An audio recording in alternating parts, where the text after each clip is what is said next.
Hi అండి, అందరికీ నమస్కారం. Welcome to our SLVC channel. ఈరోజైతే మీ అందరికీ మన ఇంట్లోనే పిల్లలకి హెల్తీగా గోధుమ పిండితో బిస్కెట్స్ ఎలా తయారు చేసుకోవాలో చూపిస్తానండి. నేనైతే ఎయిర్ ఫ్రైయర్లో చేశానండి. చాలా అంటే చాలా బాగా వచ్చినాయి, క్రిస్పీగా టేస్టీగాను. చూసారు కదా, చాలా తక్కువ ఐటమ్స్తోనే చేసుకోవచ్చండి బిస్కెట్స్ అయితే. తయారీ విధానం అయితే చూద్దామండి. ముందుగా వచ్చేసి మీకు మిక్సింగ్ బౌల్ అయితే తీసుకొని దాంట్లోకి ఒక పెద్ద స్పూన్తో 2 స్పూన్ల వరకు నెయ్యి వేసుకున్నానండి నేను. తర్వాత వచ్చేసి దాంట్లోకి ఒక కప్పు వరకు బెల్లం పొడి కూడా వేసుకున్నాను. బెల్లం పొడిని నెయ్యిని మనం 2 నిమిషాల పాటు ఇలా విస్కర్ తోటి మిక్స్ చేస్తూ ఉంటే కొద్దిసేపటికి క్రీమ్ లాగా తయారవుతుందండి. చూపించిన విధంగా చూసారు కదా. ఇలా బాగా కలుపుకున్న తర్వాత దాంట్లోకి వచ్చేసి నేను కొంచెం యాలకుల పొడి అయితే వేసుకున్నానండి. కావాలంటే మీ దగ్గర వెనీలా ఎసెన్స్ ఉంటే ఫ్లేవర్ కోసం 2-3 చుక్కలు వేసుకోవచ్చు. నేను యాలకుల పొడి వేసాను. మనం బెల్లం పొడి ఏ కప్పుతో వేసుకున్నామో ఆ కప్పుతో 2 కప్పుల వరకు గోధుమ పిండి అయితే వేసుకోవాలి.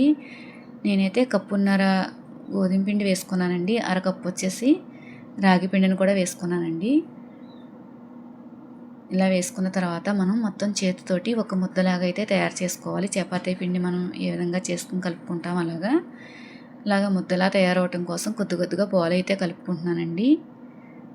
చూపించిన విధంగా మనం ఈ విధంగా తయారు చేసుకుని దీన్ని ఒక చపాతీ పీట పైన తీసుకొని మనం కొంచెం చపాతీ మీద మందంగా తయారు చేసుకోవాలండి.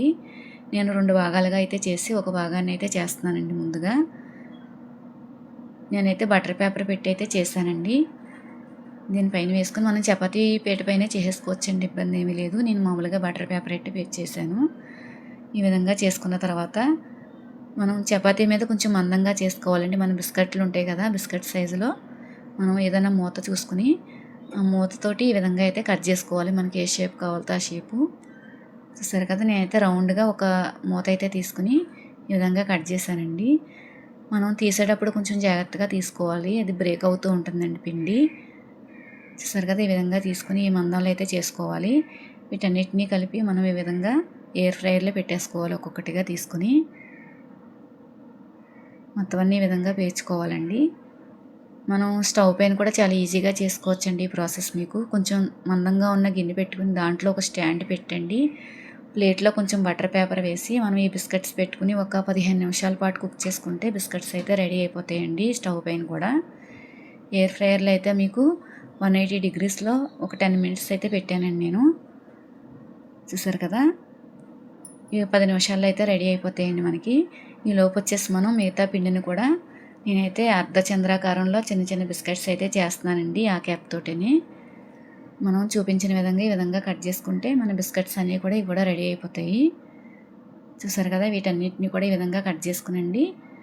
నెక్స్ట్ పెట్టడానికి అయితే రెడీ చేసుకుంటున్నానండి. ఇవి చాలా అంటే చాలా బాగుంటాయండి బిస్కెట్స్ వచ్చి. టేస్ట్ అయితే మనం ఈజీగా చేసుకోవచ్చు. దీంట్లోకి ఎయిర్ ఫ్రైయరే కానవసరం లేదు, మన ఇంట్లో గ్యాస్ స్టవ్ పైన కూడా చేసుకోవచ్చు పిల్లలకి.